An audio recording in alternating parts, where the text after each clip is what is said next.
வணக்கம் ஃப்ரெண்ட்ஸ். இதில் பாருங்கள், ரோட்டில் ஒரு பூனை அடிபட்டிருக்கு. யாரோ கால் பண்ணியிருப்பாங்கன்னு நினைக்கிறேன். வெறும் பூனையாக இருந்தால் யாரும் கால் பண்ணியிருக்க மாட்டாங்க. கூட 3 குட்டிகளும் சேர்ந்து அது அம்மா செத்துருச்சா உயிராக இருக்கான்னு தெரியல, பாலுக்காக அதுக்கு படுத்துட்ருக்குங்க. ஏன்னா அதுங்களுக்கு தெரிஞ்ச ஒரே ஜீவன் அவங்க அம்மா மட்டும்தான், பாசத்தை காட்ட.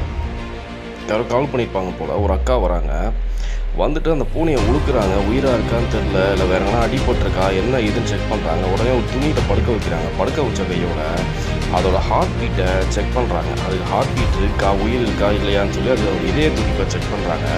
செக் பண்ணிவிட்டு இருக்குன்னு நினைக்கிறேன். இருக்குந்த கையோட நல்லா ப்ரெஸ் பண்ணுறாங்க. இப்போ மனுஷனுக்கு அடிபட்டுட்டாலும் ரத்த காயம் எதுவுமே இல்லாமல் இருந்து மயக்கத்தில் இருந்தாங்கன்னா இந்த மட்டும் தான் பண்ணுவாங்க. ஹார்ட் பீட்டை நல்லா ப்ரெஸ் பண்ணுறாங்க. ப்ரெஸ் பண்ணி கையை காலெல்லாம் ஆட்டி அதுக்கு ஒரு புத்துணர்ச்சியை கொடுக்குறாங்க. கொடுத்த கையோட தண்ணி கொடுக்குறாங்க. வாயில் தண்ணி கொடுத்து அது குடிக்க வைக்கிறாங்க. ஏன்னா அதுக்கு ட்ரையாக இருக்கும். அது எவ்வளோ நேரமாக அங்கே படுத்துட்டு இருக்குன்னு தெரியல. ஸோ அதுக்காண்டி என்ன பண்ணுறாங்க, தண்ணி வாயில் ஊற்றுறாங்க.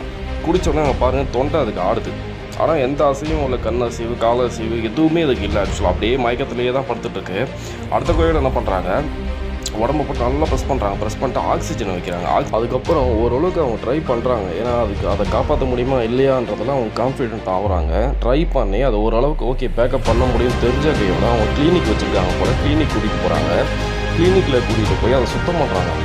சுத்தம் பண்ணிவிட்டு ஆக்சிஜனோட தான் இருக்குது ஆக்சுவலாக. அது ஸோ நல்லா சுவாசிக்குது. சுத்தம் பண்ணுறாங்க. சுத்தம் பண்ணிவிட்டு அதுக்கு என்னென்னலாம் ஃபஸ்ட் எய்ட் பண்ண முடியுவாங்க. அதுக்கு மொத்தத்தில் 3 மாதம் ஆகிருக்கு. அந்த பூனையை அவங்க காப்பாற்ற 3 மாதம் ஆகிருக்கு. கொஞ்ச நாள் கழிச்சு அது பாருங்கள் கண் முடிச்சு பார்க்குது. அந்த குட்டிங்கெலாம் பாருங்கள் எவ்வளோ சாப்பிட ஆரம்பிச்சிருச்சு. இந்த பூனையும் சாப்பிட ஆரம்பிச்சிருச்சுங்க. 3 மாதமாக இதுக்குன்னு அவங்களோட நேரத்தை ஒதுக்கி அந்த அக்கா அந்த பூனை உயிரை மட்டும் காப்பாற்றுனாங்க. 3 குட்டிக்கு தாயை கொடுத்துருக்காங்க.